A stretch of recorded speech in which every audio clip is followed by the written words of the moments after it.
अरे हेलो। चलो नहीं, नीचे ही है। ठीक है। guys, quickly in but 15 minutes one question and then we wrap. Okay, silence maintain करके एक please. second. Hello hello hello hello hello hello. पीछे दिख भी नहीं रहे कुछ लोग। रोलिंग। हाँ। ए! लोग अभी यही रहेंगे। मिली मिली। एक साइड म्यूट बंद कर। लाइट बहुत हार्श है. बंद कर दो, बंद कर, बंद कर। ये रहते पीछे वाले लेने का, आगे का एक बंद कर। हाँ Light is okay for you. I am okay. चलो मुझे तो पता ही नहीं क्या दिख रहा है तो बट हाँ, start. जो है वो है। Start. Kartik, this character Yes. has been taken a lot of mentally and physically. So after you finished the shooting, how difficult was it to come out of this character? I think मेरे साथ बहुत चीज़ें इस character की गई हैं और मुझे actually I don't want to come out of it because I think it's a lot to do with the will to succeed, lot of discipline, lot of you know, चाहे वो मेंटली जिस space में रहा हूँ या फिर physically जिस space में रहा हूँ, आई think it's all been very nurturing, very something which has given me so much positivity in life and I feel ये ये मैं जाने भी नहीं देना चाहूँगा। आई think the life style that I was living for the last 2 years, वो life style आगे भी अपना के रखना चाहूँगा और साथ ही साथ जो जो मेरा नेवर गिविंग अप एटीट्यूड वो शायद पहले भी था, जिस तरीके से आज तक मैं जिया हूँ लाइफ को, लेकिन इस फिल्म ने मुझे और भी ज़्यादा उस चीज़ को वैलिडेशन की तरह दिया है। Because I knew somewhere down the line, जब मैंने पहला नरेशन सुना था तो मुझे इनकी कहानी जब पता लगी थी तो मैं ऑलरेडी उस चीज़ से बहुत इंस्पायर हो गया था कि जिस तरीके की विल टू सक्सीड इनके अंदर है, उसने मुझे ऑलरेडी इंस्पायर कर रखा था। तो मैं उस लेवल का the man who refuses to surrender, I think मैं उस मोटो को लेके चलना चाहता हूँ एंड मैं इस कैरेक्टर से बाहर आना ही नहीं चाहता हूँ। आप मुरलीकांत पेडकर जी से मिले जी। पर ये क्या कुछ सीखने मिला उनसे, क्या? तो मैं उनसे फ़िल्म के शूटिंग के दौरान मिला था और मैं स्विमिंग के पोर्शन के टाइम मिला था और बहुत इंस्पायरिंग था अगेन उनसे मिलना। उनका एक ब्लेज़र है वो जो पहनते हैं जिसमें उनके सारे मेडल्स हैं और वो मतलब वो डिफरेंट डिफरेंट चीज़ों के लिए डिफरेंट, वो वॉर हीरो भी रह चुके हैं, वो उन्होंने डिफरेंट स्पोर्ट्स में भी हमारे लिए बहुत चीज़ें अचीव किए। तो वो देख के ही मैं बहुत अगेन बहुत ज़्यादा इंस्पायर्ड था। उनकी कहानी में एक्चुअली में इतनी सारी चीज़ें हैं कि वो एक फ़िल्म में लाना बड़ा मुश्किल भी था फॉर कबीर सर एंड अगर वो सारी चीज़ें लाते तो मुझे भी वो सारी चीज़ें और भी सीखनी पड़ती। तो थैंकफुली अभी 3 या 4 स्पॉट हैं जो मुझे सीखने पड़े, बट उनसे मीटिंग करके मुझे वो देख के मैं बहुत इंस्पायर हुआ। प्लस उनने जब स्विमिंग देखी तो उन्होंने मुझे अगेन जिस तरीके से इंस्पायर करने के लिए कहा या कैसे, लेकिन उनको लगा कि मेरी स्विमिंग उनकी तरह थी and I was so happy with just that one compliment that he gave me and I felt कि 2 साल की पूरी मेहनत ये मेरी रंग ला गई, क्योंकि जिनके लिए जिनकी ऊपर ही आधारित है उनको ये ऐसा लगा। सर बात करो ऐसी मूवीज की जिसमें जो बायोपिक्स होती है, मेरी रियल लाइफ स्टोरी बेस्ड होती हैं, सो ऐसी मूवीज में राइटर्स का बहुत बड़ा इंपॉर्टेंट रोल होता है जी। क्योंकि they have to take care while writing. जी। सो बट कहीं ना कहीं इनको रिकॉग्निशन नहीं मिल पाती है, they don't get that recognition that they want and they need. So उस पे आपका क्या टेक है? देखिए मेरी जितनी भी फिल्में मैं करता हूँ उसमें मैं हमेशा और जब से मेरे पास फिल्मों के ऑप्शंस आने चालू हुए, मेरा बेसिक इंटेंट यही रहता है कि फ़िल्म की राइटिंग करेक्ट रहे और वो सबसे पहला पिलर होता है फ़िल्म के लिए जिसके ऊपर सब कुछ बेस्ड होता है। एंड इसलिए मेरे लिए तो वो बहुत ही बड़ी इम्पोर्टेंट चीज़ होती है, एक राइटर और उनका जो सुर है फिल्म का। अब उनका जो इनफैक्ट चाहे वो क्रेडिट हो चाहे वो उनके बारे में बातें हो, मैं हमेशा कभी we don't shy away from that and we want them to always get that. और ऐसे बोलने में भी थोड़ा अजीब लगता है ये चीज़, क्योंकि वो सबसे मेन यू नो एक किसी भी बेबी को नर्चर करने वाले इंसान होते हैं जिसने वो बनाया होता है। तो आई थिंक यहाँ पे भी जिस तरीके से सुमित ने, कबीर सर ने, सब ने मिलके इस चीज़ को बनाया है, वो बहुत ही ज़्यादा ब्यूटीफुल तरीके से किया है and I think the credit should be given where it's due.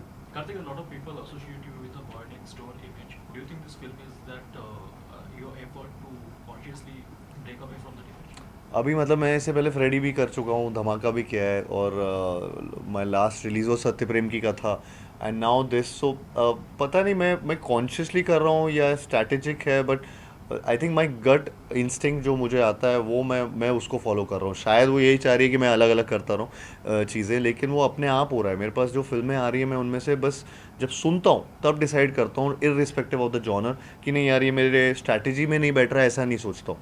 मैं ऐसे सोचता हूँ कि ये अच्छी फिल्म है, या मैं थिएटर जाके ये फिल्म देखना चाहता हूँ कि नहीं, और मुझे मज़ा आएगा कि नहीं। तो आई थिंक वो डिसीजंस पे ज़्यादा बेस्ड है, और वो ऑटोमेटिकली जब वो होता है तो अपने आप एक स्टीरियोटाइप ब्रेक होता रहता है। So I think I am going with the flow. अब कल को 3 फिल्में बैक टू बैक अगर मुझे रोमांटिक भी मिले तो मैं वो भी करूँगा। मैं अच्छी स्क्रिप्ट नहीं जाने दूँगा। But still adding to this, क्या कोई एक चीज which made you to say yes for this to go? I think ये स्टोरी जो जिस तरीके की ये कहानी है उसने मुझे पहले ही 1 लाइन में मैं मतलब बहुत इंस्पायर हो गया था, और मैं बहुत इंट्रीग हो गया था कि ये फिल्म एक तरीके से ये सैड रियलिटी है, जिसमें मैं शॉक तो था लेकिन मैं सैड भी हुआ था ये सोच के कि ऐसे कैसे हो सकता है कि ऐसी कहानी, इतनी बड़ी कहानी सेलिब्रेट नहीं हुई आज तक। तो वो चीज़ ने मुझे बहुत एक आई थिंक इंस्पायर किया, और मुझे 100% मतलब श्योरिटी दी कि ये फिल्म तो, इसकी कहानी तो सब तक पहुंचनी चाहिए। And I think that was one main reason जिसकी वजह से ये फिल्म में पहला मेरे दिमाग में यस आया। फिल्म में हेमांगी कवि, आरवा विलणकर मराठी एक्टर्स भी हैं, और खुद मुरलीकांत पेटकर सातारा से थे, महाराष्ट्र थे। सो उसके लिए आपने कैसे प्रिपेयर किया?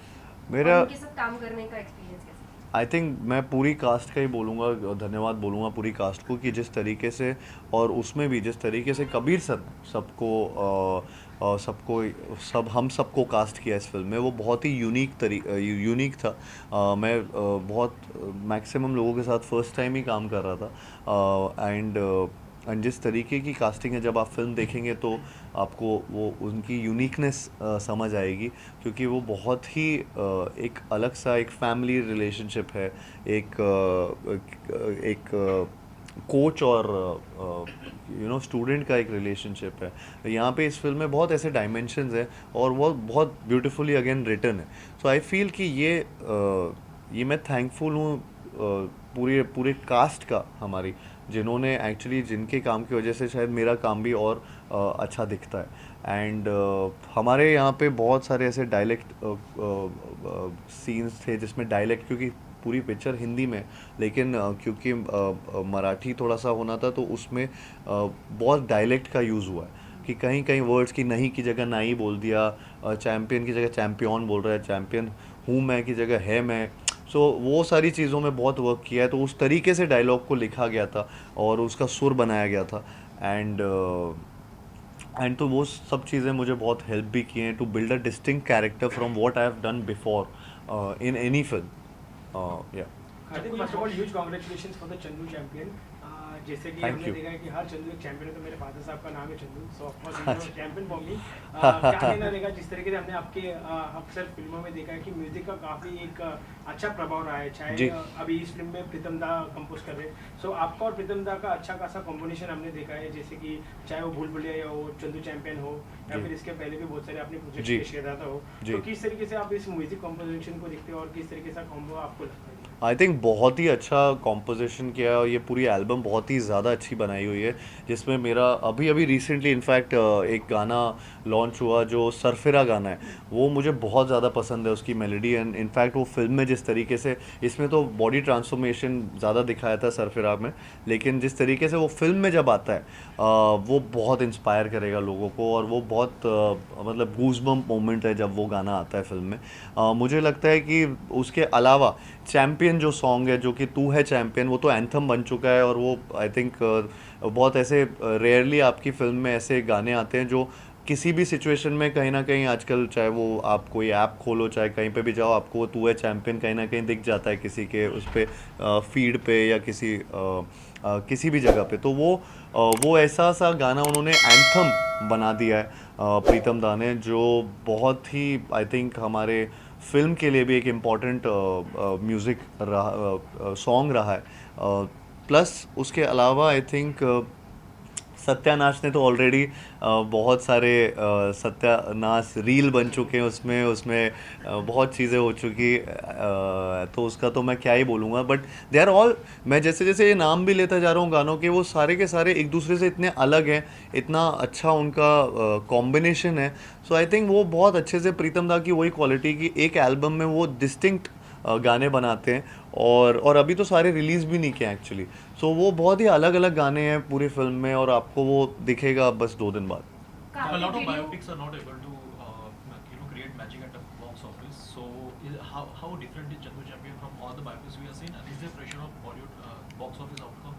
मुझे एक्चुअली ये नहीं लगता, मुझे लगता है सर बायोपिक की बात नहीं है और वो जॉनर की बात नहीं है, वो फिल्मों की बात होती है कि फिल्म चलती है या नहीं चलती है। वो ये नहीं होता कि ये जॉनर नहीं चलता। यही जॉनर में मैं 4 एग्जांपल दे दूंगा जो बहुत चलते हैं। एक नहीं चला होगा रिसेंटली तो उससे फिर दूसरे पे ज़रूरी नहीं है कि लोग वो देखना नहीं चाहते। अच्छे से बनाएंगे तो आई फील कि लोग जाएंगे। मैं भी वैसे ही देखता हूँ उन चीज़ों को कि सडनली अगर रोमांटिक फिल्म एक नहीं चलेगी तो इसका ये मतलब नहीं कि बाकी रोमांटिक फिल्म ना चले।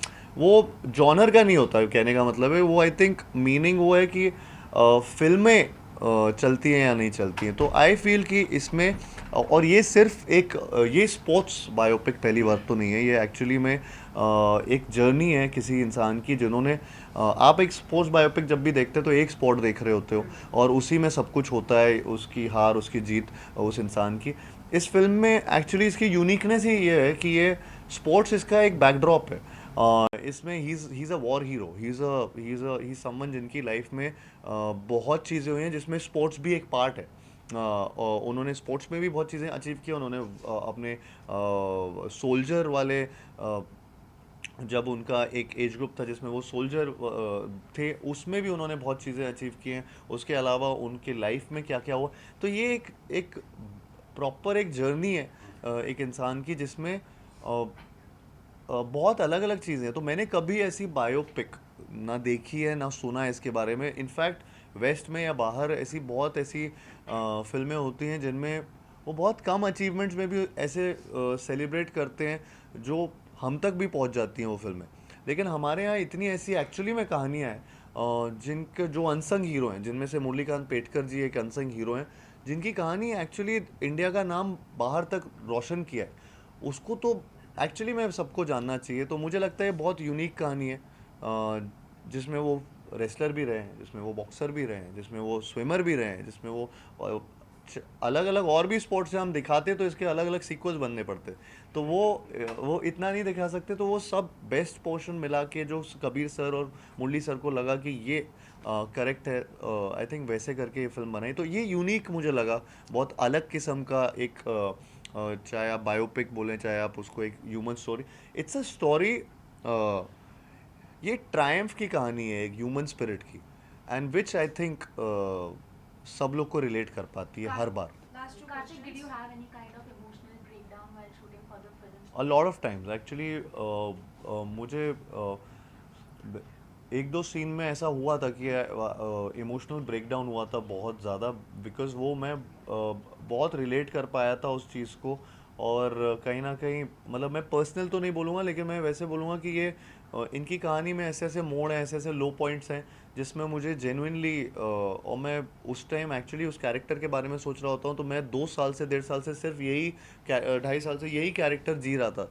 तो दिमाग में जब मेरे वो पर्टिकुलर सीक्वेंसेस जब मैं वो परफॉर्म कर रहा था, तो तब वो इमोशनल ब्रेकडाउन ऑटोमेटिकली हुआ था। एंड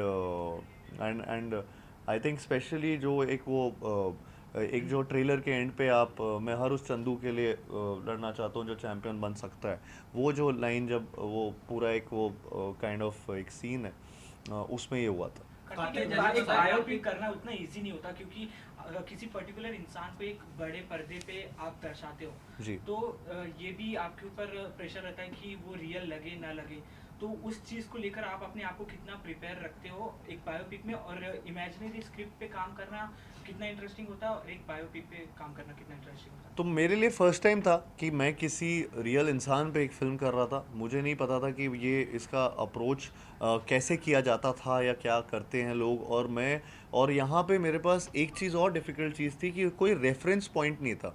तो उनके बारे में जब भी कुछ सर्च करो तो इतनी ज़्यादा इमेजेस या इतना कोई वीडियो जिसको मैं फॉलो कर पाऊँ कि यंग मुरली अगर मैं प्ले कर रहा हूँ तो मेरे पास कुछ ऐसा रेफरेंस पॉइंट नहीं था। तो कबीर सर ने मेरे लिए वो चीज़ वो बहुत बड़ा डिसीजन था जो लिया गया था कि मुरली सर से मैं फ़िल्म से पहले नहीं मिलूँगा, बिकॉज़ वो टाइम स्पेंड उनके साथ कर रहे थे और वो उनके साथ जो जो टाइम स्पेंड करके उन्होंने अपने नोट्स बनाए, वो नोट्स से हमारा पूरा डिस्कशन हुआ। एक कैरेक्टर बिल्डिंग सेशंस होते थे एंड देन वो कैरेक्टर बिल्ड उन पॉइंटर्स पे किए एंड उसके अराउंड फिर वो एक कैरेक्टर बनाया गया जैसा उनकी बातों से निकल के आ रहा था। और वो बहुत मुश्किल काम भी होता है क्योंकि यू नो वो अ, वो अभी जिस एज में है उससे वो बचपन की बातों से लेकर यंगर डेज की सारी बातें याद करते थे। आई थिंक कबीर सर उनका एक फॉर्मेट है जिस तरीके से वो बायोपिक्स करते हैं, तो वो उन्होंने बहुत ऐसे उनसे नोट्स किए which took a lot of time also I think. And मेरा मेन डिफ़िकल्ट जो चीज़ थी वो थी कि to deconstruct my image, because मेरा इमेज एक्चुअली दिमाग में सबके शायद एक एक तरीके से बैठा हुआ है। सब मुझे जानते हैं, एक particular audience, set of audience मुझे एक तरीके से देखना भी पसंद करते हैं।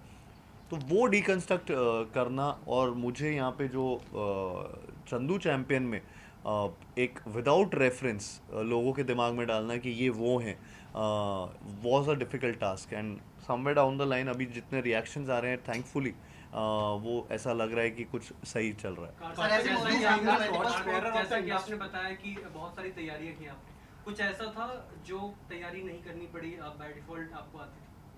और इसमें एक भी चीज़ ऐसी नहीं थी, इसमें एक भी ऐसी चीज़ नहीं थी। मैं अपने आप को बहुत सोचता था कि मैं स्पोर्ट्स खेलता हूँ, मैं ये सब करता हूँ, क्रिकेट फुटबॉल सब आता है, लेकिन मैं जब इधर आया तो मुझे पता चला मुझे स्विमिंग करनी है, मुझे बॉक्सिंग करनी है, मुझे रेसलिंग करनी है, वॉर सीक्वेंस भी उन्हें 8 मिनट का वो सिंगल शॉट करना था। तो हर चीज़ मेरे लिए नई थी। बॉडी बिल्डिंग ट्रांसफॉर्मेशन वो पूरी तरह से करना था। तो सब कुछ मिला मिलू के वो हर चीज़ ऐसी थी। ऐसा नहीं था कि इसमें मेरे मोनोलॉग्स हैं, या ऐसा नहीं था इसमें मैं कॉमेडी कर रहा हूँ या मैं रोमांस कर रहा हूँ। ये सारी चीज़ें मेरे से इवेड कर दी गई थी और मुझे एकदम ही नए एरिना में डाल दिया गया था। तो मैं बहुत डिस्कम्फर्ट में था, आउट ऑफ कंफर्ट जॉनर कर रहा हूँ। एंड आई होप कि इसमें भी वो एक्सेप्टेंस मिले, इसमें और लोगों को पसंद आए। Kartik One last standing question, ovation one last मिला, question, standing sir. Since you are ovation the मिला है। torch bearer of the industry, when you sign a project or you're there in the process of the filmmaking, does the craft only bother you, or you think about the business part too? Torch bearer of the industry. No, I think it's a combination of both. I think producers को profit होना भी बहुत ज़रूरी है and साथ ही साथ आपका एक जो पैशन है, जिस तरीके से आप फिल्म बना रहे हैं, वो क्रिएटिव सेटिस्फैक्शन भी आना चाहिए। तो ये दोनों चीज़ों का जब कॉम्बिनेशन होता है तो आई थिंक वो कंटेंट विद कमर्शियल सक्सेस वो मैं उसकी तरफ ज़्यादा ध्यान देता हूँ। एंड आई फील कि मेरी पिछली कुछ चॉइसेस में या फिल्म्स में वो दिखता होगा आपको। एट लास्ट सर, जो चंदू चैंपियन के जो दर्शक वेट कर रहे हैं उनको क्या मैसेज देना चाहोगे? मैं यही मैसेज कहना चाहूँगा कि जिस तरीके से जिस तरीके की ये कहानी है, ये बहुत लोगों को इंस्पायर करेगी और बहुत ही एंटरटेनिंग तरीके से इंस्पायर करेगी। मुझे लगता है कि आप जब ये थिएटर जाएंगे तो आप अपनी फैमिलीज़ के साथ जाइए और स्पेशली बच्चों को लेकर जाइए, बिकॉज उनके लिए कहानी जानना बहुत ज़रूरी है। तो मैं वही बोलना चाहूँगा। और हाँ, बोलिए। स्टैंडिंग ओवेशन मिला है स्क्रीनिंग पे, व्हाट यू वांट टू से? मैं बहुत इमोशनल मोमेंट था वो हम सब के लिए।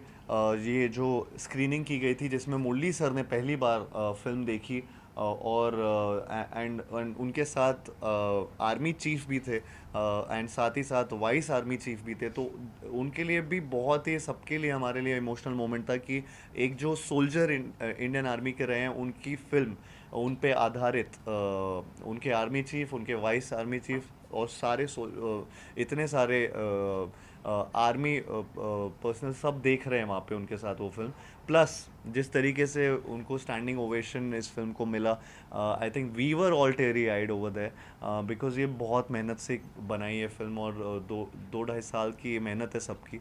आई होप कि जिस तरीके का रिएक्शन, इवन मुरली सर वो आउट ऑफ वर्ड्स थे जब वो फिल्म देख के वहाँ पे उठे थे और बात करने की कोशिश कर रहे थे, तो मैं बस बोल सकता हूँ कि वो इमोशनल मोमेंट था हम सब के लिए, and getting validation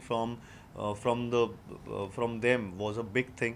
So that standing ovation means a lot, and I'm thankful to the entire army and the chief of army and vice chief of army. Thank you. Just I have come from ABP Calcutta. Yesterday you visited our office. Yes. So I'm here for a week, so I just come. Are, thank you.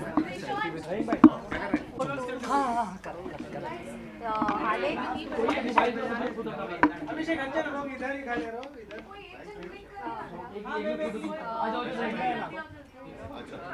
नहीं भाई आ जाओ, इधर सीधा